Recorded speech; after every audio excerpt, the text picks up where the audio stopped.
Hi everybody, welcome back to Brainiac Baseball's 1985 Detroit Tigers season replay.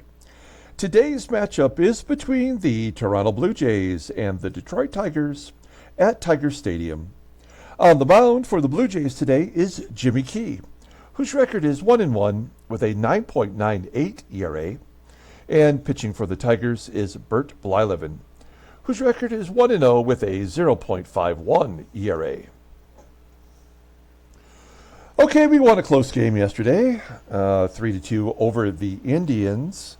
So we took 2 out of 3 in Cleveland, and the last 2 series prior to the Indian series, we took 2 out of 3. So, I mean, if we continue on the pace of taking 2 out of 3 every series, I don't really care how we win those 2 games, but we've certainly had our fair share of weird baseball occurrences over the last 9 games. And I'm so frustrated by the way that we get to the final score that I've been blinded by what the final score actually has been. We have only scored 75 runs so far this season, and we've only given up 60. So, pitching-wise, our starting pitchers have been great, other than a couple of Brian Kelly stinkers, even though his last start was good. By and large, we've been great as a pitching staff, but our offense has been anemic. And when we faced these left-handed pitchers, such as Jimmy Key, who we're going to face today, we've been really struggling. So I don't really know how to get around that just yet. We have to sort of see if some of these players are going to come around, if they're going to be productive, if they're going to give us some offensive output. With Kenny Smith, who has just a couple of hits this year, I don't feel like I can rely on him anymore. We don't really have anyone in AAA that I can bring up for Kenny Smith, even if I wanted to. So, I'm starting to think a little bit more now, maybe within the next couple of weeks, about early season trades. We could definitely use a left-handed relief pitcher, as all 3 of our relievers cannot get lefties out as a left-handed pitcher. That is really frustrating. So is there a left-hander that we can pick up in a trade that would allow us to actually get some left-handed outs? That is one thing. And then secondly, maybe a DH that can bat from the left and right. Bat against lefties and righties. So we can get some consistency from the DH spot, and that might give us a few more runs heading, into the second month of the season. So, anyway, those are a couple things that I'm thinking about as far as what we need to do to improve this team offensively. Let's go ahead and get today's game started against the Blue Jays. This is a very young team with a bunch of strange players on the roster. We'll take a look at them momentarily. And as always, I appreciate everyone following along, like and or subscribe to the channel. I'm going to be doing my first Time Travel Tuesday in quite a while. This upcoming Tuesday, I'll be opening a rack pack of 1989 Bowman, which is the rookie year for Ken Griffey Jr. So we're going to do some hunting for a Ken Griffey Jr. rookie card. That will be fun. That rack pack arrived today, so stay tuned for that. Now, we've got Bert Blyleven on the mound. He's off to a good start. He's only given up 1 earned run this year. And you can see he's had some success against the players in the current Blue Jay lineup. All of our bullpen is available today. And then our lineup versus Jimmy Key, who is a lefty. Is our typical lineup versus lefties. I'm making one exception. With Lou Whitaker not hitting well at all, the least I could do is give him a break against other left-handers. So Doug Baker is going to start at second base. And it's frustrating as a Lou Whitaker fan that I can't play him every day. But, that's what the game dictates. What am I going to do? All right. Let's go ahead and do the lineup rundown for the Toronto Blue Jays. Batting leadoff at second base is LaRue, Washington. Batting second in right field is Ruben AMARO Jr. Batting third at third base is Denny Gonzalez. Batting cleanup in left field is Antonio Aguilera. Batting fifth and DHing is Van Snider. Batting sixth in center field is Lloyd MOSEBY. Batting seventh and catching is Terry McGRIFF.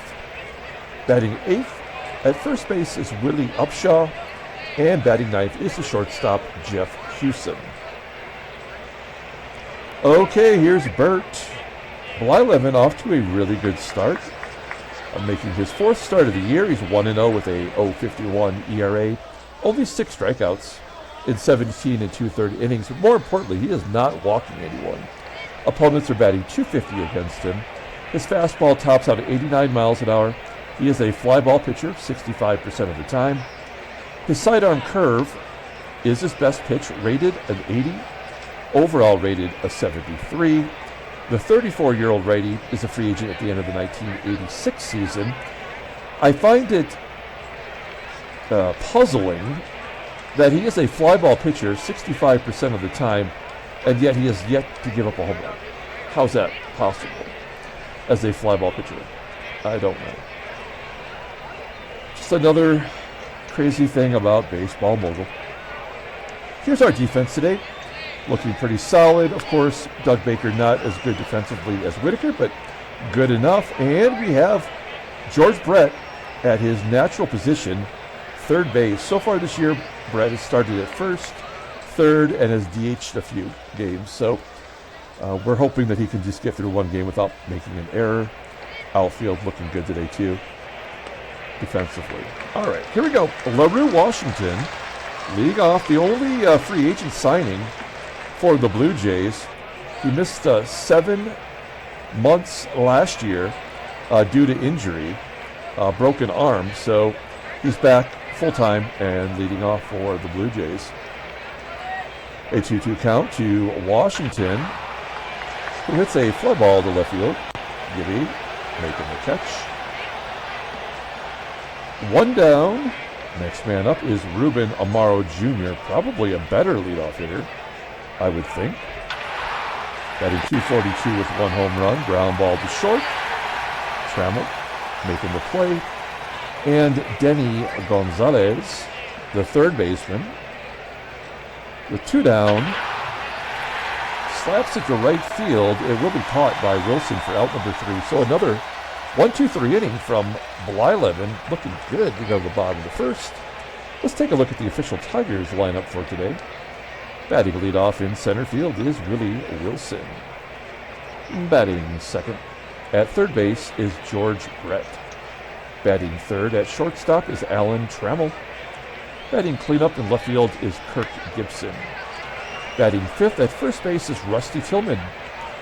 Batting sixth in right field is Glenn Wilson. Batting seventh and DHing is Barry Larkin. Batting eighth at second base is Doug Baker. And batting ninth is the catcher, Marty Castillo.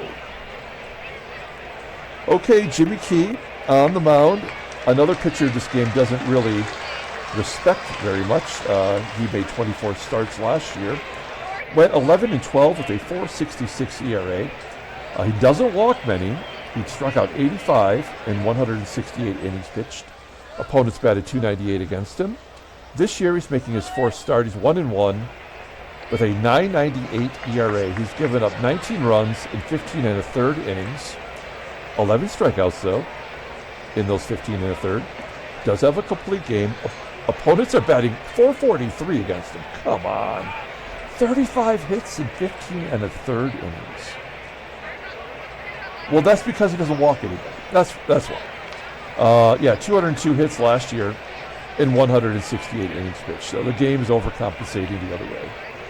He does have a good fastball that tops out at 89 miles an hour. Ground ball percentage is 45.3%. His curveball is his only good pitch, technically. Rated in 87. Overall rated in 84. The 23-year-old left-hander is arbitration eligible at the end of next year. And there is his 3 starts. Oh, wow, that bugaboo versus Baltimore, where he gave up 10 runs in 1 2/3, including 12 hits. Oh my gosh. 550 opponent's batting average through 2 games. That is insane. What is wrong with, I mean, he's young, so maybe he's not fully developed yet. He still has a peak of 89. I guess it's the command and the movement. How much you want to bet he pitches a shutout against us today? Let's take a look at the defense. Oh my gosh, there's nothing but 70s here. Every position is below league average with the exception of the catcher, Terry McGriff. Fred McGriff's older brother, I believe. And, no, he has to be, maybe he's 1 year older. And his arm is at 85, so that is going to be a tough guy to run on today. Not that it much matters. We got thrown out yesterday from Willie Wilson against a below average arm, so there's no way to really know. Wilson flies out to center field. Lloyd MOSEBY making the play, 1 down. Here's George Brett, batting 309. Punches it through the left side for a base hit, so lefty on lefty single. I expect Brett to get hits versus lefties. I don't expect Lou Whitaker to bat 300, but I would think that he could still contribute, but not in this game. Runner on first. Here's Alan Trammell. You have the hit and run on. Oh no. Oh no. A missed hit and run as Trammell strikes out and George Brett gets his first stolen base as he steals second base on Terry McGriff. All right, runner in scoring position here is Kirk GIBSON. A tapper back to Key, and that'll do it. All right. We go to the top of the second inning, no score. You'll notice here that it's still showing the 1984 stats versus righties and lefties. I believe today's the last day. Starting tomorrow, I think it will have the updated stats so far this season, which is always helpful. 1-0. Third home run for Aguilera, and there's the first home run against Bert Blyleven. Ask and ye shall receive. Then SNIDER strikes out. 1 out. Here's Lloyd MOSEBY. We remember MOSEBY most for having those 30 home runs in 1983. He had 3 of them against us. That was the year in which left-handed batters had a 100% more likely chance to hit a home run in Exhibition Stadium. And Lloyd got his cut with 30. And I want to say that he had something like 22 by the All-Star break. And then the game just cut him off. 2 strikeouts for Blyleven and the pop-up from McGriff. And that'll finish off the inning. So the home run by the cleanup hitter, Aguilera. And it's 1-0 Toronto. We go to the bottom of the second, and Rusty Tillman will lead it off with a ground ball to short. And there's an error. I was just thinking, with all these 70s, you'd think the opportunity for errors would happen more often. Looking for my chart for Tiger Stadium. Errors in Tiger Stadium are 11% more likely to occur. So you would think with someone with a 70 to 80 range would definitely be committing more errors. Let's go ahead and let Glenn Wilson swing away.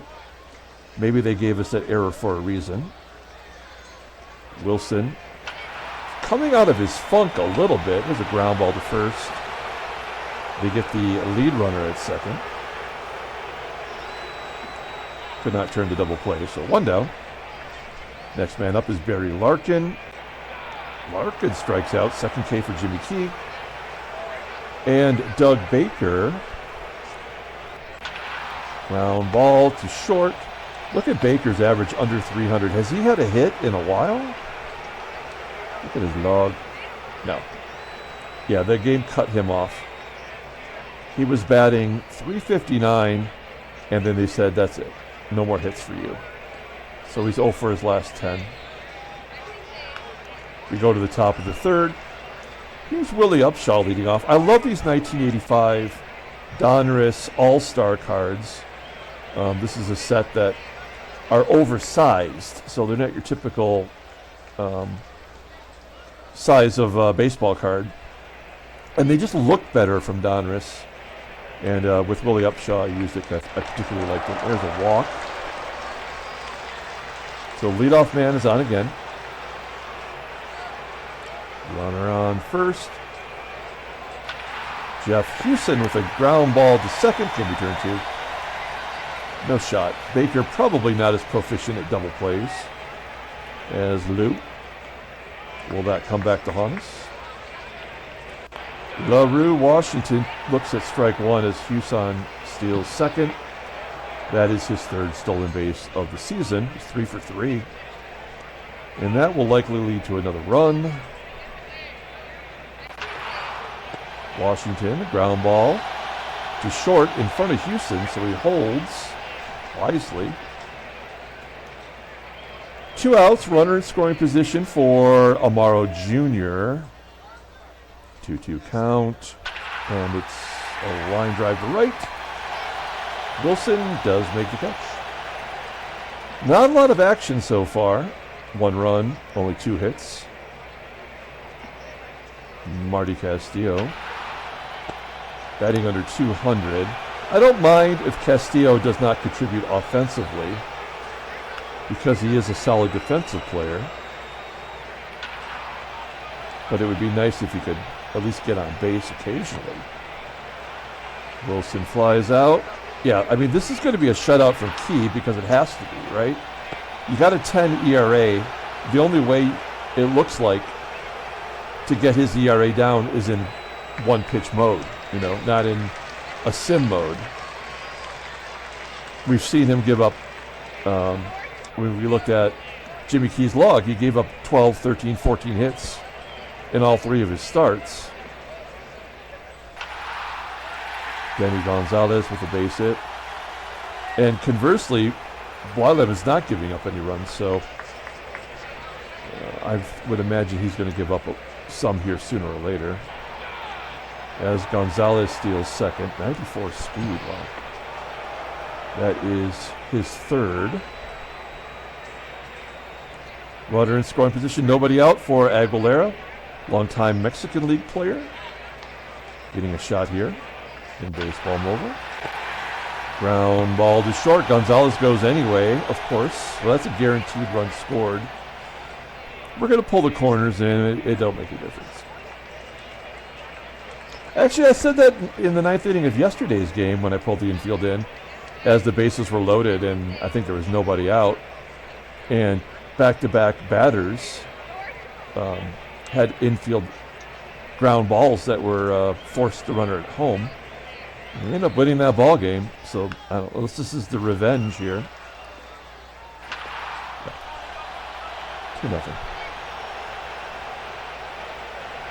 So the question is, when do we pull Bert Blyleven? Because they will blast him. Yeah, I mean, too late. He's already screwed. Lloyd goes deep. 4-0. The only reason this is happening is because Blyleven has to get his ERA up to 4, and Jimmy Key's got to get his down from 10 to 4. So this will be a shutout, and it probably will be a one-hitter. I mean, he's pitched a one-hitter. He gave up 10 hits, 12 hits, and 13 hits.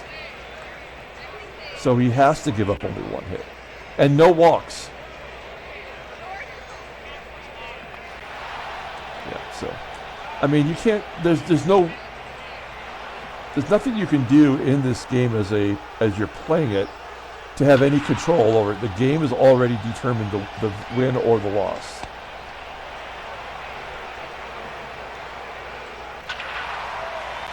There's a hit for Tillman.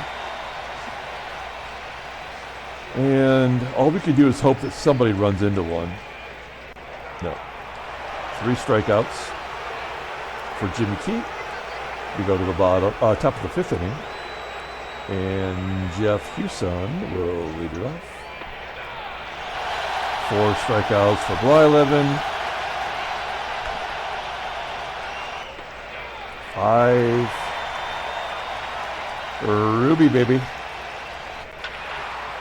Line drive to center. I would like to get one more inning out of Blyleven.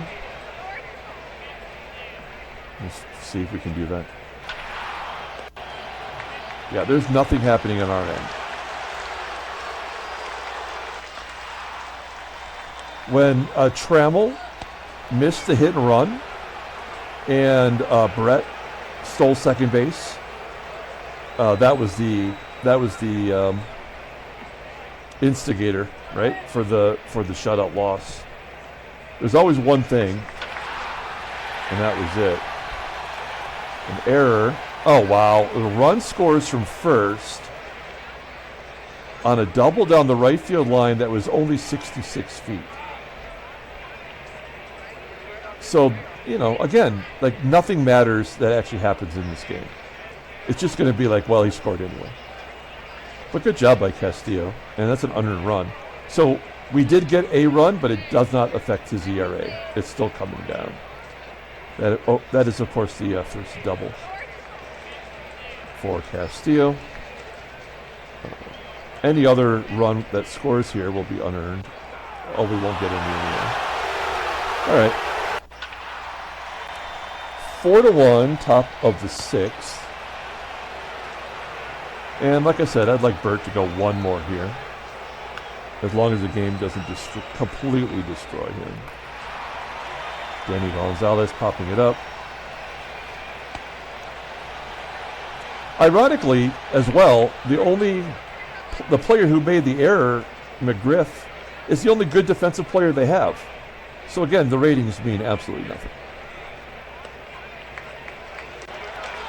Good job by Bert. 6 strikeouts. You got to give him that much.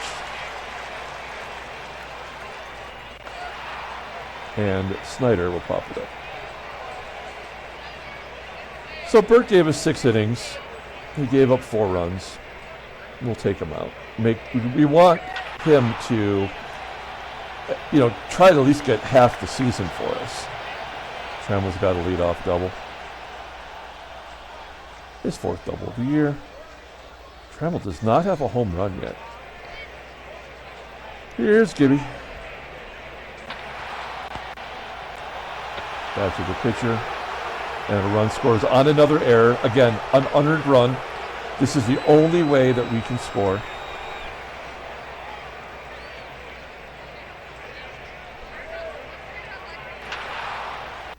Ground ball to short. Gibby gets over. Glenn Wilson has a wild pitch. We have not had a balk today. That's the first wild pitch. We do have 8 balks in 16 games so far. We're going to go on contact if it's even possible that Wilson will make contact. No. No. So that run was never going to score. Yeah, I mean, the game strikes him out on purpose. All right. So Bert comes out. He's on the hook for the loss. We're going to bring in Keith Comstock here. Try to get his ERA down. If it works for Jimmy Key, why not have it work for him, Keith Comstock? He had that 6-run game, in the first series of the year, and he's still fighting it.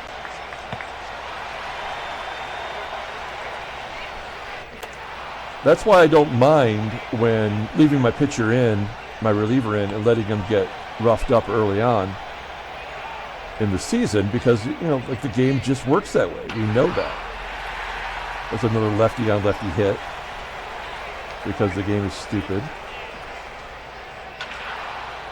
And then Jeff HUSON flies out to deep center field, almost 400 feet. We've got a new defensive player. It's Rick Bassetti coming in to play right field. We like Rick Bassetti. One-time All-Star in real life. Never did make it to the A's in our sim, as he's represented in '82. So he was out of baseball by now, but in our sim seasons, he's just continuing to mosey along. He's only ever hit one home run. And even in '83, when we had the 200 100% more likely shot, he never did a home run. All right. Here is Doug Baker.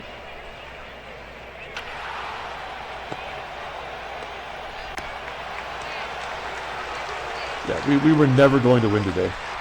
That's what sucks. And they've made 3 errors. And all that has allowed us is to score a couple of unearned runs that we would not have scored if the errors did not exist, you know. There's Wilson getting a single. He's 9 for 14 on stolen bases. Down 2 runs. Will it let us? No.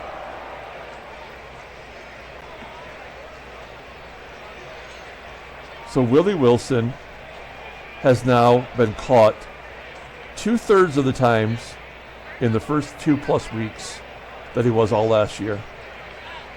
Great job, game. Comstock will come out. And we will bring in a righty. I guess it'll be Gumpert, as I'm going for pitchers who have the least innings pitched so far. I mean, it's a loss either way, so let's get some innings to the guys that need it. Gumpert popping it up. I am really looking forward to, here's Rick Bassetti's first at bat of the year. Oh my gosh. I'm really looking forward to that 1989 Bowman Rack Pack. That was the first year that Bowman came back into the business. They were making baseball cards in the 50s, in the 1950s, and then they went away for a long time, and then 1989 was their first year back. So pretty cool. And they made a lot of mistakes with that first year making cards. Oh, another new pitcher, another new fielder. It's Danny Ainge, who was shooting hoops with the Celtics in 1985, and yet they've managed to finally, because he's never played in our sim. In fact, he was done with baseball by '82 and playing for the Celtics, and yet they found a way to get him in defensively. So that's crazy. As I was saying, they made some real mistakes with those first year of Bowman baseball cards. They made them oversized, so they're just a little bit bigger than a regular baseball card. Not unlike the these 85. These are huge, right? The Bowmans in '89 were just a slightly bigger baseball card. Why did they do that? I don't know. And then the second problem, as we're getting ready to go 1, 2, 3 here in the 8th inning, the second problem is they didn't put their names on the front. They just had a facsimile autograph, and not everyone's autograph is easy to read. So unless you could identify the player on the front by their face, you wouldn't know who that player was. You have to look at the back of the card to see their name. So some real bad decisions there from Bowman coming out of the gate. And they actually did that for one more year, which was dumb. Another lefty-on-lefty home run. This game is just absolutely a dumbass game. Lloyd,